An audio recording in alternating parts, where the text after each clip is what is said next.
Good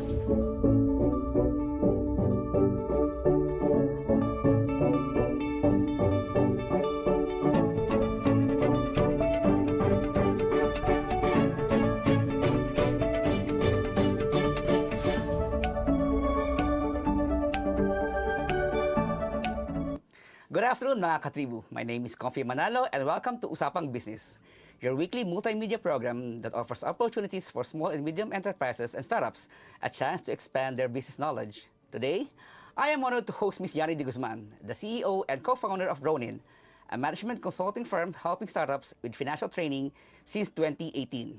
Recently, Ronin launched the RISE, or Resiliency, Innovation, Sustainability, and Entrepreneurship Certification Program in partnership with the local government of Makati.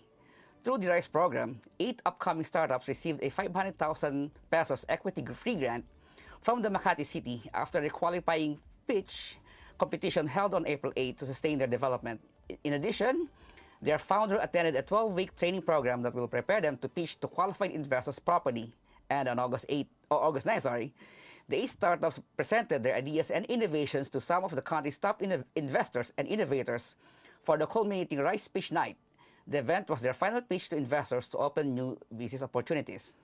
And to tell us more about RISE Challenge and Ronin's initiatives to advance the country's startup space, let us all welcome Ms. Yani de Guzman. Welcome, Ms. Yani. Welcome, and thank you for inviting me. I feel so honored. And thank you for accepting our invitation. It's so nice to have you here, really. Thank you, and good afternoon to everyone who's watching this. Yeah, it's so nice to have a pretty face in the office once in a while. Well, thank you. Well, let's start with the Q&A question. How many of the 8 startups presented to the founders during the April 9 RISE Pitch Night were actually funded? And do you have any figure on how much investments did they receive and who got the biggest pie? Well, the event occurred last August 9 of this year, so it's still too early to tell. One thing that you have to know about the startup industry, especially when it comes to fundraising, is that there are multiple rounds. For a startup to pitch and suddenly get completely funded by a VC fund, and then they'll be all set already, that's really not likely to happen. So what we do is that we pitch and then we fundraise multiple rounds, and hopefully that they do get funded later on. But the average startups, they usually pitch every year. They usually fundraise 12 to 18 months, every 12 to 18 months. So, but to get back to your question, I can tell you about the progress of some of the startups after the August 9 event. So there was a VC fund who approached me and told me that they were interested in half of the startups. Wow. There are also private investors who approached, at least to my knowledge, 4 of the startups. And one of the startups was approached by 2 LGUs already here in NCR. Another, during the night itself, was talking with the University of Makati to apply their tech. So what you have to understand also with my group and also our partners, our enablers, is that we don't really interfere with the negotiation process, because what we did was that we provided, well, the Makati LGU provided them with a 500,000 equity-free grant. So this would really help them sustain their business while they had the 12-week mentoring program, wherein we taught them finance, legal, marketing, team development, and also effective pitching. I think because this is the first time that has happened, where an LGU has financially supported at least 8 startups, that in itself is already, I would consider, a success. Yeah, I mean, imagine it, all 8 of them receiving 500,000 startup capital already, like, yes, to continue the development of their ideas. Also because there are a lot of hackathons that are being held these days, wherein they are given, let's say, 200,000 pesos grants, and then that's it. But that's not enough to arm the startup at least towards success. What we did was we gave them 500,000 equity-free grant. Yeah. So the government was not expecting Expecting- anything in return. And it was given in tranches. They had to complete certain milestones. And they had to attend the 12-week mentoring program. So they're not just getting financial support, they're also getting a vast knowledge from a Yes, group yeah. of really Which is the most qualified important, I think. mentors. Yeah. And this is actually enough for them to at least initially go out the startup in the startup world and fundraise. So they have the Yeah, tools. can you provide details about this 12-week mentoring? So what kind of knowledge, what kind of financial education did these founders receive from Rise? I assume it was Rise who initiated that 12-week mentoring. Yes. So what we did was we gathered a group of qualified mentors who were experts in their field. So we also finance was a part of it, but we also taught them legal, at least in the legal. The important things in the legal industry that you need, like how to read a contract, how to put up your corporations, what regulatory entity. Yes, compliance. that's it. And we also taught them marketing, personal branding, team development, and also effective pitching, which was very interesting because, a lot of startups, they're not as confident when they pitch their decks. And the last week before the August 9 event, that was what they did. So we had a mock session where they pitched in front of us, and we asked them questions, and we gave them our inputs. It was really interesting. Do you have data on which of those startups received interest from the VC or the venture capitalists and from private investors? Well- and what kind of industries are attracted the most interest? Most negotiations on average would take about 4 to 6 weeks. Actually, in my experience, it would even take months. And I've seen negotiations take a year. But that's not actually the most important part of this program. The most important part of this program is that startups are given the support that they need in order to have the tools necessary for them to go out in the world and fundraise, because investors have certain expectations, and we at least prepare the startup for those expectations. Yeah, but like you said, startups usually, the negotiations for startups to get funded usually takes between 1 year to more than that. So, but because of the Rise challenge or because of the Rise pitch, some of the founders there, or founders, sorry, there were able to get the interest of even VCs. Yes, So yes. that was very fast. Yes. So talking about the startup landscape. So what is the current startup landscape in the Philippines? Well, the startup landscape in the Philippines is actually, it's rapidly growing. No, as compared to 5 years ago, there's so many changes. The different organizers, the VCs, the corporate venture funds, the government, and also angel investors have teamed up recently to provide more structure in the investment side.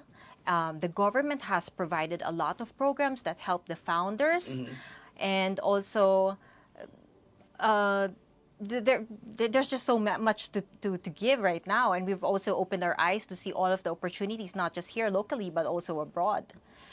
The past 2 years, actually it's going 3 years now, the pandemic has been having such an impact on the way we live.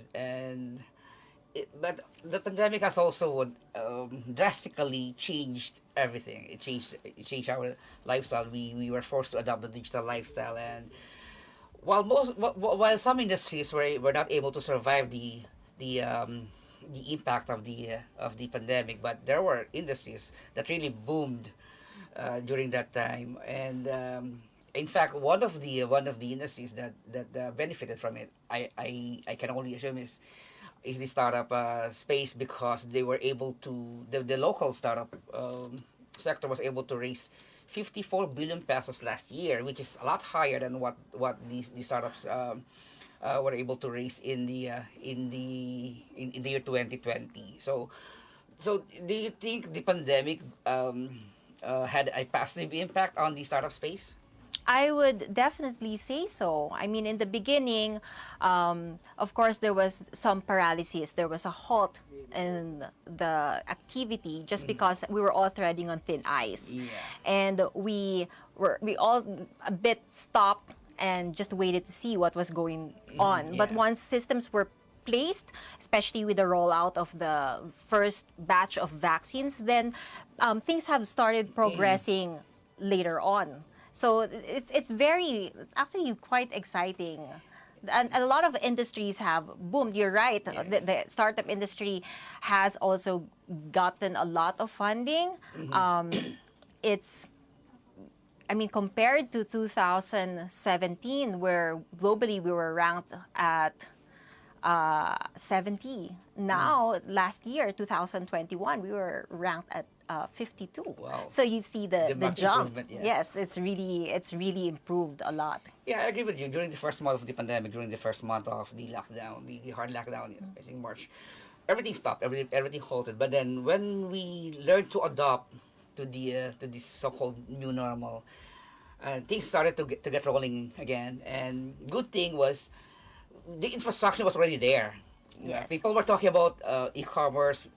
People were talking about e-wallet, but nobody was sure how to use those tools before the pandemic. But Yes. good thing that the infrastructure was there. We have the e-wallet. We have the logistics sector. We have the Angkas, if I can say some brand names here. So Yes. it's already there. That's true. And over time also, it has, throughout history, it has always taken great events to force change. So there have been calamities, there have been recession, there have been wars, but this time it's a pandemic. Pandemic, yes. Yes, and so that really forced the change. The good thing also is that, like especially in Makati, they were already using a lot of digital services. So the change was not as difficult as the other cities who had to adapt because of the pandemic. I mean, myself, I used to not really mind. I have my traditional way, so I used to not mind other financial payment gateways. But now, the first time that, if I can also mention brands, the first time that I had downloaded GCash, I felt so millennial-like. I felt very young, and I was all giddy inside about it. So it was remarkable, to say the least. Yeah, I have to agree with you completely because, ironically, I'm one of the I can be considered a tech person. And before the pandemic, there were some launches about the use cases of e-wallets, like a Taho vendor accepting payment using using e-wallets. I was skeptical about that. I never expected it to happen so fast because of the pandemic. But then the pandemic came, and then you can actually now buy 15 pesos of Taho. And then this Yahoo vendor will actually accept GCash payment. Your service fee might be more expensive than the Taho itself. yeah. I wouldn't know the prices of the Taho right now. But I have been paying even my tips in restaurant via GCash. So I understand where you're coming from. And then you mentioned that before the pandemic we were ranked number 17 in terms of fintech ranking. Yes. And now we are 70. Is that fintech or 7-0. startups? This is the startup ecosystem globally. So our startup ecosystem was ranked 70. 70, and now we're 50. 52. 52. So you can say that the evolution of the Philippine startup space has been really, really exponential. Yes. So, which of these industries, or which industry do you think offer such an opportunities for the startups? Well, for last year, it was still fintech, right? But if we're talking Yeah, the about two pillars of yes, the pillars of- but if we're talking about if you're asking me about my foresight, what I see in the future, let's look at the trends that we have now. So number one, we really work from home these days. So things that support this setup would really be welcome. Like before, we had to pay a lot of money for rent spaces. But right now, you can have virtual offices. In fact, the Makati LGU, pre-pandemic, they were you had to register your business, you register your business address. Now they accept you registering just your virtual office. So that's one thing. Also, anything to make it more comfortable, maybe faster internet, more data, more technology that help communicate while you're at home. That's one thing. Second, we have also health. So if you notice about the health sector right now, I tried to renew my telecom subscription plan just a few months ago, and with it came a consult. Yeah, teleconsult. Yeah, so I know you're downloading GCash. GCash. No, my I'm not going to mention what line I use, but it's been very interesting also because you buy a lot of insurances right now, and they also have teleconsult. So about 62% of doctors have at least one teleconsult app that they use right now. So everybody's doing that these days. Another would be financial inclusion. Again, like when we mentioned earlier, we would traditionally we would only work through banks, former line or online banking was already an advanced technology pre-pandemic. But now people are so used to using even certain wallets for saving. So you don't have to worry about the maintaining balance, because maintaining balances right now could cost about from 5,000 to 100,000, 500,000 even, right? Depending on what account you use. But now it has sort of leveled the playing field. More people can save now. My staff, even if you don't have a lot of money, you can already save up money right now. So that's a lot of good things. Yeah, these e-wallets are now functioning as a quasi-judicial bank. So they're basically offering all the banking services, except they don't want to call it savings. They just want to call it invest or something like that. So because they want to they don't have to apply to the central bank for a digital banking license. So another good thing that happened during the pandemic was the enactment of the Innovative Startups Act under the Duterte administration. So, and this is supposed to address the local startup industries, the many challenges that they face and the barriers that they face. So, do you think this Innovative Act of 2019 is sufficient to really cover the challenges faced by startups for this industry to grow or expand? Well, or do you have any more suggestions for improvement? I really applaud our government for initiating this act. Actually, when it came out, I was clapping my hand. I was quite happy about it because it covers, number one, it covers research that I use now. We have so many research that would tell us how many of the startups are women-led, how many are male-led, how many get funded, what industry interest the investors, and these are things that we are able to use right now to build programs and even regulations. Number two, the Startup Act has assisted a lot of startups with regards to business registration and other regulatory requirements that are needed. Another exciting is about the startup visas. I mean, I want to be part of that, right? I want to travel. I want to see the startups out there. So I want to be more worthy than I currently am. And this is a really great opportunity. So I think that the support that is really needed will be coming from the private sectors, the corporations, because our government cannot do this alone. So we have to work with them. We have to support them. Collaborate. Yes. We've always been hearing that in that's the latest buzzword now, the collaboration, networking, etc. Well, we do try our best. So what's the benefit of having a visa, a startup visa? Oh, so many things. Do you know that there was a contest abroad called the Seed Star. So it's like the Miss Universe of the startup industry. And one of the winners was a Filipino startup. And it's showing the world that we've got great minds, that we're not just good-looking people, but that we have a lot to contribute in this industry. We have a lot to contribute to the world. And we're really showing them that even with a third world country, we can kick ass. Yeah, I don't want to, we can, and I don't want to consider as a third world country anymore. We are, I think, at least a developing country. Yes, but there's also nowhere to go but up right Yeah, now. And that's the good thing about this. And because at least we're really, really trying. And yeah, we're learning a lot from Ms. Yani de Guzman here about startups and how the government and the private sector can collaborate to really expand this sector. But we have to take a short break. And we will be back.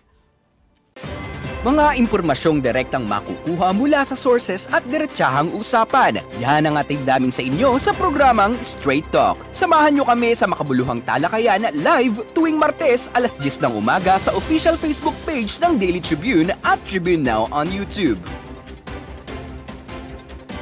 Be updated sa news and happenings Katribu. Hatid ng Daily Tribune sa inyo ang mga balitang napapanahon sa loob at labas ng bansa. Kami na ang bahala sa paghahatid sa inyo ng mga latest and reliable news. We got you covered sa programang Tribune News on Q. Mapapanood mula umaga hanggang gabi, Lunes hanggang Biyernes sa Daily Tribune Facebook page at Tribune Now on YouTube.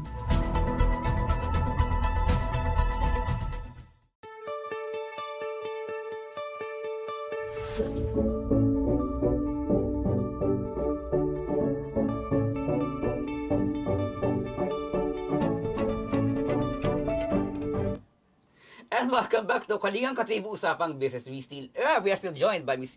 Yani de Guzman, the co-founder of Ronin and the CEO and co-founder of Ronin. And we will be again continue talking about Rice Challenge and the startup ecosystem in the Philippines. So, Yani, most of the startups in the ecosystem are focused in fintech, e-commerce, and logistics. But the Philippines is basically still an agricultural country. So, with the agriculture employing 30% of the domestic workforce.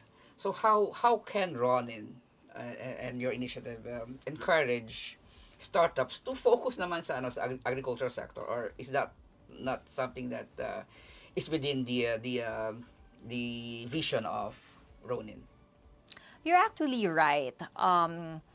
In many aspects that you just mentioned right now. The fact is that I haven't really seen a lot of pitches when it comes to agri-tech. Yeah. But this is coming from like the private sector, right? And most of the ones that I've seen, really, they focus on fertilizers, pesticides. I've seen 2 marketplaces, but that's considered as e-commerce. I've seen 1 in construction and probably 2 in hydroponics. So the one startup that I did hear, what they did was that they ended up partnering with a local government, which made more sense because at that time they did not want to give out equity, and they had pitched in front of a group of angel investors, which defeats the purpose of angel investing. I think for this one, it would be, I think, smart of us to look to India. And just because the India's economy is largely, comes from their agriculture. So their government has heavily incentivized ideas that help promote agri-tech. Yeah. So their agri-tech would solve problems with the supply. Yes, the supply chain. Yes, the supply chain, financing, even the need or the removal or the regulation of middlemen or even the agents. Also, so when they build these hackathons, you see a lot of Indian startups right now that provide services in drones, weather forecasting, soil irrigation. I've even seen innovative packaging. So I think, and I might be ignorant about this, so if it's not occurring right now, off the bat, I would encourage more hackathons that help the agricultural industry, but I think that it's happening right now. So then I think it would be best to really showcase them more. Yeah, because I think there's a lot of money to be made there. Imagine right now we're having shortage with sugar and rice, and if we can help the farmers, if we can tap technology to solve that issue of supply chain distribution and even storage of agricultural products, then yeah, that would make sense a lot. That would help the farmers, help our startups, and help the government and even the consumers. Yes, and I think it's also a collaborative effort, and not just the government, but also again the Yeah. private sector. So there should be some social responsibility here, where we should really collaborate with the government Yeah. in Yeah. developing this. It's during the pandemic, it was very hard to transport food from the province because of the lockdown. Yes, I would imagine. But then there were some innovative. In fact, some of the because of some of the PR friends that we know that they closed their offices and they transitioned into farm to table, quote unquote, operations. But then it defeated the purpose of farm to table, because they basically they acted as a middleman, and they were selling their products at a much higher rate. So if we can teach the farmers how to use these technologies to their advantage, then that would definitely eliminate the problem with middlemen, the hoarding, and the overpricing, and that would help them, the farmers, earn more. That would empower them, and that would also empower the consumers, because they can now buy directly from the farmers. I don't know how to do it, because of course farmers prefer to buy that they sell their products in volume, and consumers buy very on a retail basis. But there is a solution there, because if Yes. there is a problem, there is a solution. That's how I look at things. And you've mentioned also that the Philippine startup ecosystem has been growing at a very fast pace, but to become a startup capital, not only in the region but globally, do we have the skill set for that? Do we have the talent, and do we even have the focus? I mean, collaboration between private and government sector to achieve that goal. Do we have a common ground, or do we have a common objective for this? I may be biased because I'm Filipino, but I was reading a Forbes article a few weeks ago. It's about fundraising, and they said that it was very important your storytelling with regards to your pitch decks. So when you present your pitch, and you have to like sell it by storytelling. And the advantage that Filipinos have is our grasp of the English language. So our communication skills, that's always an advantage that we have. We are storytellers. I mean, you have your Lola telling stories in front of you, right? We have, even us, in every gathering that we have, we are storytellers. So that's always an advantage. Another would be because in the Philippines, we're so used to making businesses through relationships. Like a lot of investors here invest in businesses because of the person. Yeah. So when the person pitches, when they pitch and they're likable, they get really invested in. You know, that's about winning half the battle already, some would say. And the Filipinos, we always, more often than not, have good relationships with our investors. You know, our pakisama personality, that's really grade A. In fact, that's why we're so flexible in a certain way. But also, we have to take into consideration that that's just not the only thing that will help you or a startup succeed. There are many other things, like we have But to that's half make, the battle. well, half the battle, but then this is about fundraising. Fundraising is okay because, you know, ideas come cheap. But what's expensive is making sure that the business is sustainable, scaling the business, right? Executing the plan. So that's the other half of the battle, which we have to take into consideration. Like, for example, making sure that our data is correct, our market is really researched well. Do we know our market? That our finances are really strong and that they're accurate. Those are other things that we really become focused on the goals of the company. That's what's really important as well. You mentioned that one of our advantage over our neighbors is our storytelling skills. Yes. And another unique quality or unique character of the Filipinos is we are one of the most westernized culture compared to our Asian neighbors. Do you think that is also an advantage that will also give us an advantage when we try to grow offshore, or if you want to fundraise overseas? Yes, well, it comes down again to what I said earlier, which was really our a grasp of the English language, our communication skills, and our relationship with the investors who end up more often than not being foreigners. So that's really good, and we're very flexible. Our culture is we're very hospitable, very respectful. So a lot of people like doing business with us. That's really an advantage that we have. But also, if you look at the TV shows in the States that show startup pitches, like Shark Tank, and we have some here, or other shows here as well. We have a Korean novella. Those are actually the thing about that. It's the education. That's what we use for education regarding the startup industry. So there are a lot of myths still that need to be debunked.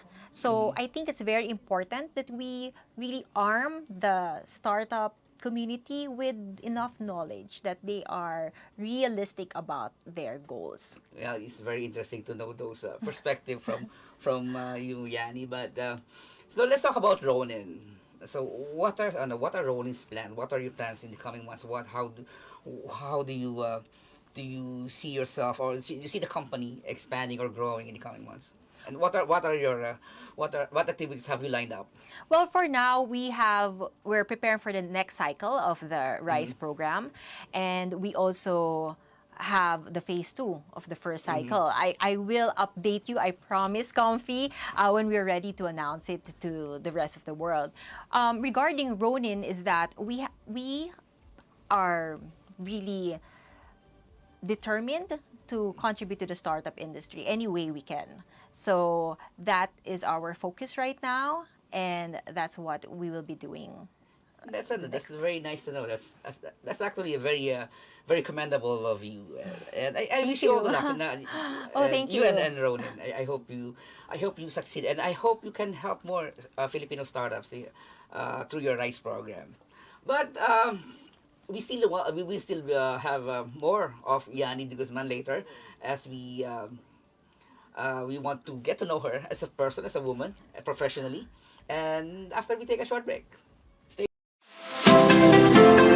Magandang araw mga katribu! Narito na ang mga makakasama nyo tuwing umaga sa programang Gising Na. Roy Pelovelo, Comfy Manalo, Vernon Velasco, Kim Sancha at Jerk Balagtas.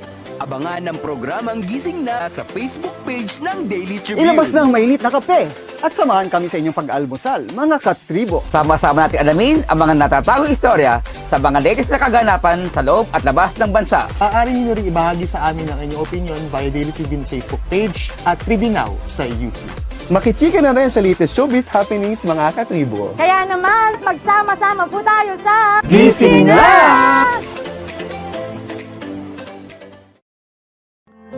Fun and inspiring na kwentuhan? Sagot na yan ang programang Spotlight ng Daily Tribune. Makipagkwentuhan at kilalanin ng iba't ibang personalidad na kilala sa kani-kanilang larangan. Manood at makinig sa mga inspiring stories na kanilang ibabahagi kasama si Nina Ventura. Be ready ng mamangha at matuwa every Thursday 2:00 ng hapon dito lang sa Daily Tribune Facebook page at Tribune Now on YouTube.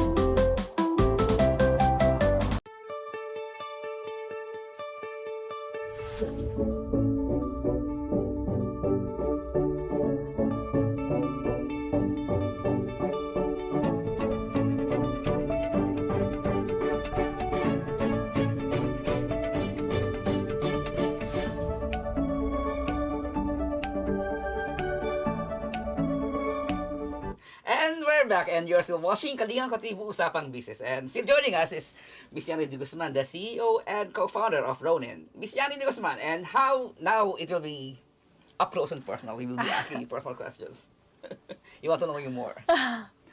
Yani, how important it is? How important is woman empowerment for you? And is that why you prefer partnering with LGUs that are governed by women executives? Women empowerment might be the most important thing for me personally. The Ronin Group will work with any governing body that shares our vision in contributing to the startup industry, whether their leaders are male or female. Approaching or partnering with female-led government bodies is really a personal preference of mine. Why? I'm always drawn to female leaders. I feel Okay. like there's so many things that I can learn from them. You know, I'm pretty sure they have so many stories to tell you on how they were able to have or go into the Yeah, who are the position that female they leaders that are. you're looking up to? You know, I'm going to tell you that, to be honest, I've only met Miss Mayor Abby Binay during the start of this program, and she was one of the easiest people that I got to talk to because she had already gone to Barcelona and seen their Activa where the government was supporting the startup community. So when we pitched the idea to her, she was all game. It was the easiest conversation. She knew what she wanted, and she was not afraid to hire people or to outsource or to work with us, to partner with us in getting it done. So I would say that she's one of the people that I admire, at least here locally. I mean, internationally, I've admired a lot of authors. So I like Virginia Woolf. That's one of them that I admire. I love all her stories. That's something I like. And you said you prefer working or partnering with women LGUs, and women empowerment is very important to you as a person or personally. Um, do you still feel that gender inequality is prevalent in the Philippines? Do you think women are still disadvantaged here in terms of opportunities or career advancement? Gender inequality is not just a Filipino problem. It's a global problem. In fact, you turn on the international news right now and you'll see a first world country faltering in its progress regarding gender equity. So, yes, there's a lot of inequality here in the Philippines and everywhere that you see. I remember attending an investing seminar before, and one of the panelists that was speaking told us that there was no gender inequality in his company.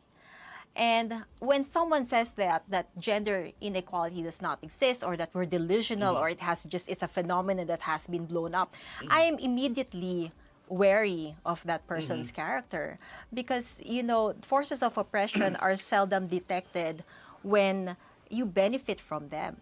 And so going back to this panelist, when he was saying that it did not exist, I remember rolling my eyes so much that I was afraid that my eyeballs would be transfixed at the back of my head. And I kept muttering under my breath, why are we asking him? Why are we not asking the women in his company? What data does he have to support this claim? Because in my mind, believe me, I'm telling you that the burden of proof often lies to those who are oppressed. So it's not going to be the men who will gather the data. It's not going to be the men who will complain or initiate change. It is the oppressed, which is really the women, right? So this Are you aware that things, there are two genders, right? Men and male and female. that's very controversial. I think that the thing also is that I think that people have the right to identify or have the sexual preferences that they want. I think that's part of Just kidding. democracy. Anyway, the reason why I brought up is for my follow-up question. And you have to pardon me. I have to offer my apologies at this time, because I may be biased, because like in my industry, in the media industry, I don't see gender inequality anymore. everybody here are given the same treatment.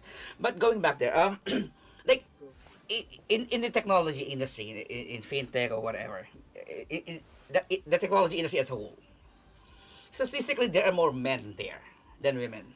You are outnumbered there. I think only 30% of the workforce, even the executives in the technology sector, are women. They're just 30%, 70% of men. Is it? But is this a theory? This is why I want to ask you this. Maybe is it because there are less women interested in technology, or is it something that is intentional because of gender inequality? I think there is not a lack of great minds in the women and whatever chosen industries that they want. I think there is a lack of opportunity. It the That's what I reg- believe you. Don't worry. yeah, I know. Well, as I said earlier, it's really left up to the women to gather the data, to complain. You don't see, if you look, let's say, the LGBTQ rallies that you see in the news, the majority of the people rallying are the LGBTQ. But if you see the Black Lives Matter, for example, in the U.S., so the majority of the people rallying are the African Americans. It's the same now with the U.S. law. When the Supreme Court released that each state in the U.S. has the right to decide certain procedures on a woman's body. You see more women rallying up because it's the oppressed who will have to make the change. It's the oppressed who will have to fight for their right. Now, what we have to do is really intentionally create regulations that support the minority, support women's opportunity.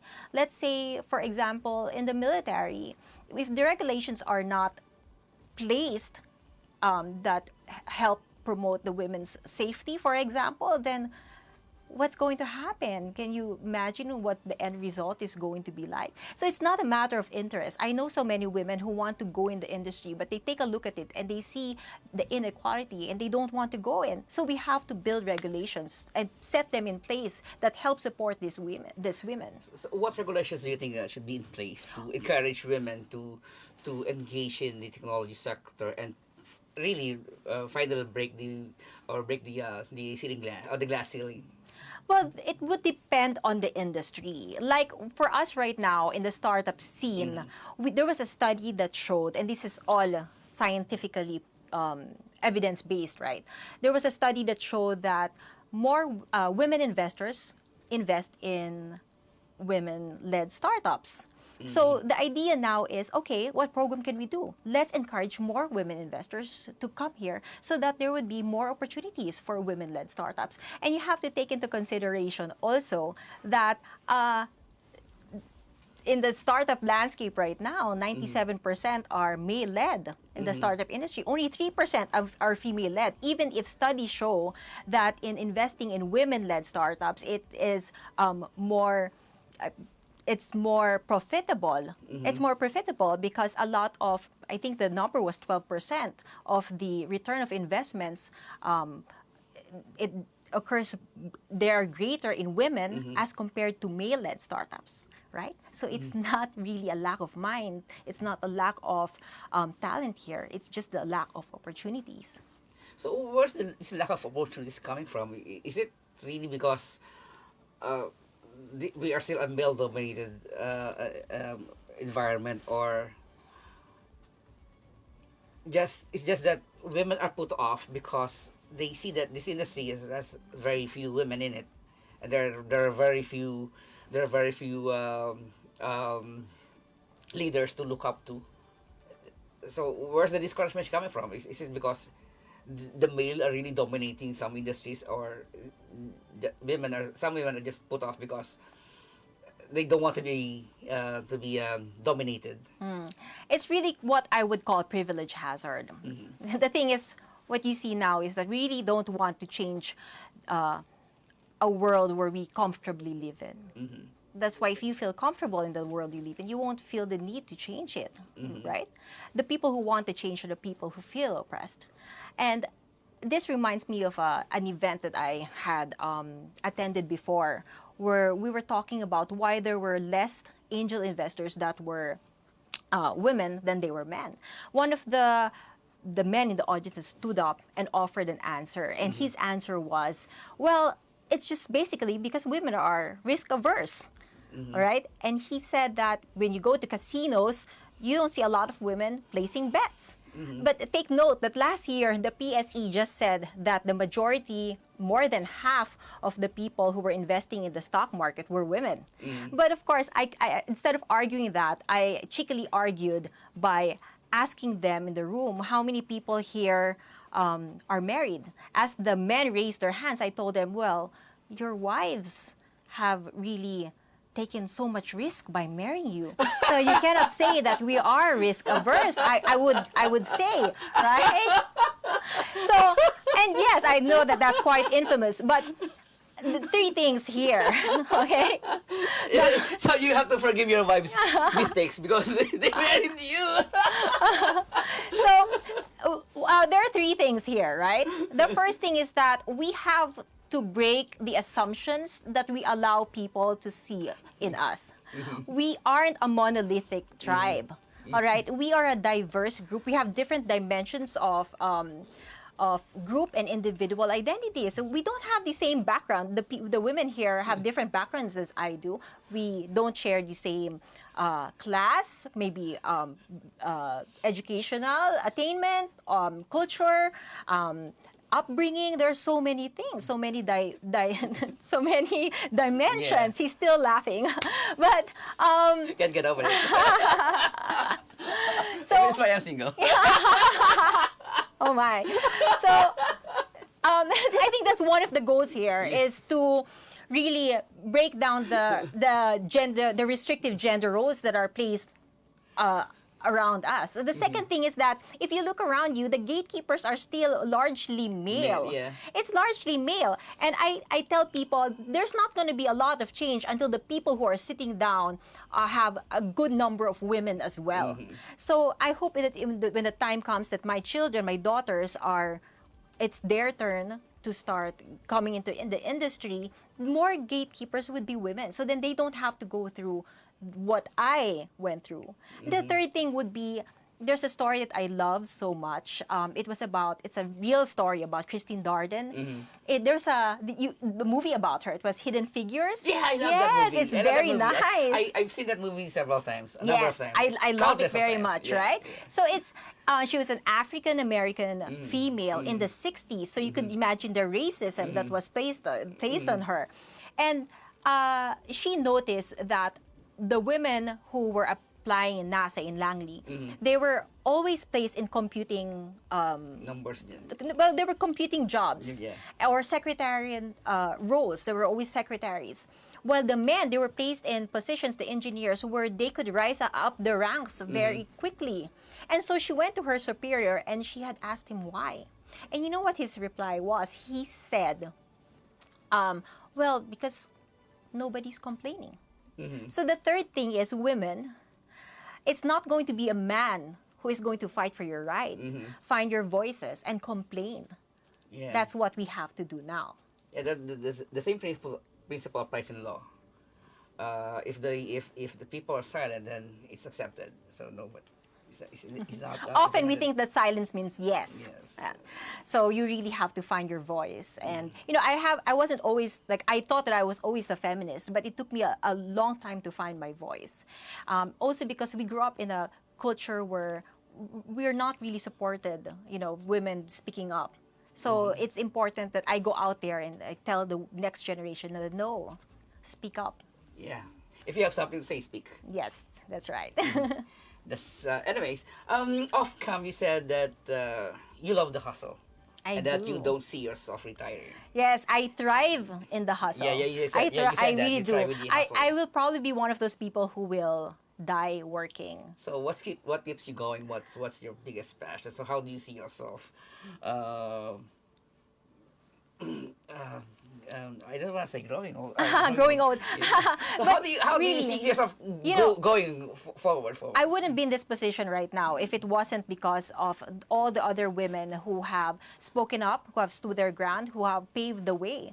And I want to contribute in that fight. So I think it's The very good clear. fight. Yes, it's very clear to me what my role is in this world, and I want to be able to achieve them. And before we let you go, it's been a very interesting conversation with you. I mean, it's been a very good conversation. We've discussed about the rice program, and we've also discussed what keeps Yani going. But before we let you go, do you have any parting words for our Katribu? Well, I always tell people that, especially in the business industry, there are three things that you always have to keep in mind. Number one is that you have to know yourself very well. Know your strengths and know your weaknesses. Highlight your strengths while you work on your weaknesses. The second thing is that you have to know what success is for you. So there are different successes. It could be spiritual, it could be money, it could be power, it could be building a legacy, so many things. Find out what it is for you and build towards that. And the third one is know your limits. Set boundaries. What actions are you willing to take that the consequences are something that you can live with? Because that will be your guide in all the decisions that you will be making towards, in your journey towards the successful path. Well, thank you very much, Ms. Yani de Guzman. It's been a very interesting interview. Of course, we've discussed the rice program and how Ronin can help startups expand, or how Ronin can link you to possible or potential investors. And of course, for the women out there, please remember that if you have something to say, just say it. And there is nobody who will fight for your right except you. So thank you very much. It's nice to have you. And thank you for having me. I really appreciate it. I feel so honored. And then we feel honored then for your presence. And we hope that when we invite you again in the future, you will again say yes. I will definitely be there, that's for sure. And of course, thank you to our Katribus for tuning in today. Watch Kalingang Katribu Usapang Business live every Monday here on Daily Tribune's official Facebook page and on YouTube Tribune Now. And once again, I am Katribu Manalo, and thank you for watching. Stay safe. We would like to thank the following: Araneta, Pag-ibig, SM Supermall, Veteran, Divina Law Offices, ICTSI, Xlog, Globe, Kia, PLDT, Cherry, Tanawan, Prime Homes, RLC, Pure Gold, Meralco, and SM Retail.